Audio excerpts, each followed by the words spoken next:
Greetings, this is August 15th at 3 p.m. Pacific Standard Time. Before we take a look at the most recent satellite data, I would advise you to go to the links below, click on the TNRD map, and you're going to see information on the fire perimeter and what's been occurring in the north towards Green Lake. If you click on any area of the fire, you can get more information in a dialog window. Click on that. It'll take you to a PDF, show you your area and what evacuation order status you might be in. For example, I click on the Clinton area and I'm seeing effective today, Tuesday, August 15th at 1600 hours, the evacuation order is rescinded and they're back on evacuation alert. So go to the official links and find out what the status of the area is. I want to take a look at some of the data we were analyzing in Google Earth yesterday. It's the radiant intensity, and it's available on this site, the RSAC. I went to the top portion of the screen, selected Canada, then underneath the image I selected fire radiative power, and immediately was put into Google Earth with the overlay. So we are going to look at 12:30 p.m. PST. It says 1:30 up at the scale, but that's mountain time. And I am seeing much more radiative power, or radiant intensity, in certain areas. It's beginning to show up in the Elephant Hill area to the lower portion of your screen, and it's beginning to fill in around the fires that they're having at Hanceville, Anaheim, Risky Creek. So let's jump in, and I want to just compare a picture with yesterday. This was at approximately 9:15 p.m. and if you look on the left portion of the screen, that's what I've been referring to as the southwestern flank, Highway 99, Highway 97, and stretching south and western of Maiden Creek area. Look at that red band in the center. Now we'll look at today's image from an hour ago, and you can see that central portion has lowered in radiative power, or radiant intensity. So I'm just going to roll through the screens very quickly and let you know whether I'm interpreting more or less radiative power, and we'll stop in at these key areas of volatility that we've been focusing on the Elephant Hill wildfire. So first off, center left of your screen, there's about 4 or 5 dots there. That's the Boston Flats region, and this is the fire that was up on top of the hill west of Highway 97, and it looks lower in intensity. However, one dot has increased from purple to blue. On this screen, I want to pull back and look at the Chasm and Clinton area. Clinton, you appear to have only one point indicated. Yesterday you had 3. Chasm looks about the same. That's southeast of the park, about 3 kilometers towards Loon Lake. We're zooming into the area north of the Bonaparte Valley that was approaching Green Lake and 70 Mile House. We can see the intensity at the core of this array.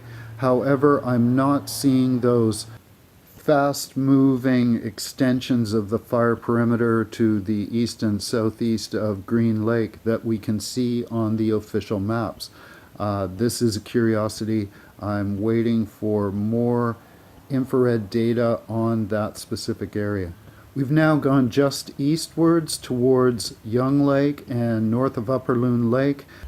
I'm seeing more intensity to the west of Young Lake and more intensity to the north of Upper Loon Lake.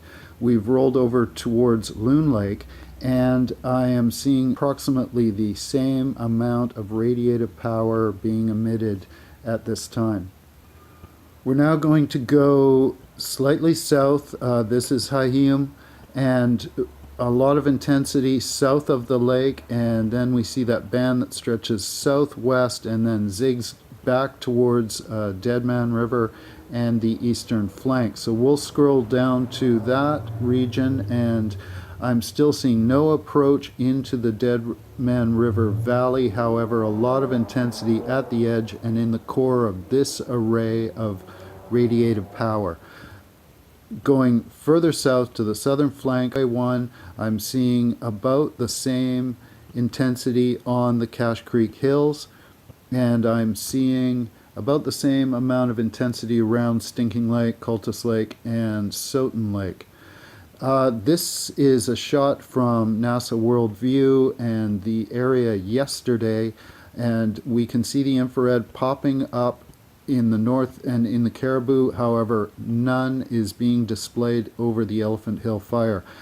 Checking on some of the problem areas, I can see the sun glint on clouds could have an effect.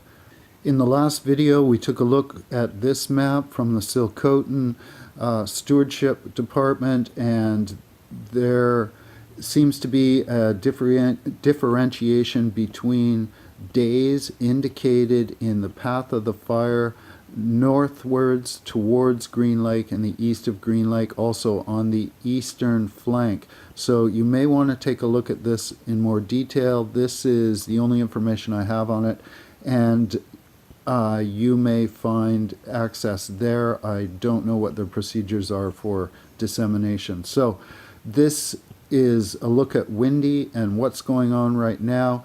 5 kilometers from the south primarily. It looks like a trough or a state of doldrums, which may pick up on the edges.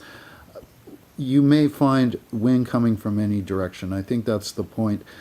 There is some cloud cover. It's going to carry on until Friday. Wind speed may pick up, and if we zoom back, we can see that we are in this sort of trough, but close by along the edges there's more velocity in the wind, so you want to be aware of that. It could come from the east, it could come from the west. So assess your position.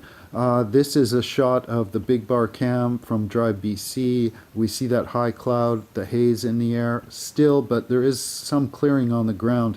And DriveBC looks like they've changed the front end that we're seeing, and they have some more links about the wildfire.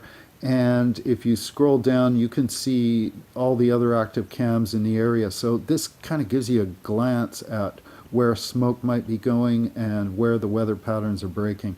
I'm not seeing any indication of fire, but I am seeing a lot of smoke and haze in the Sheridan cam looking to the west on Highway 24.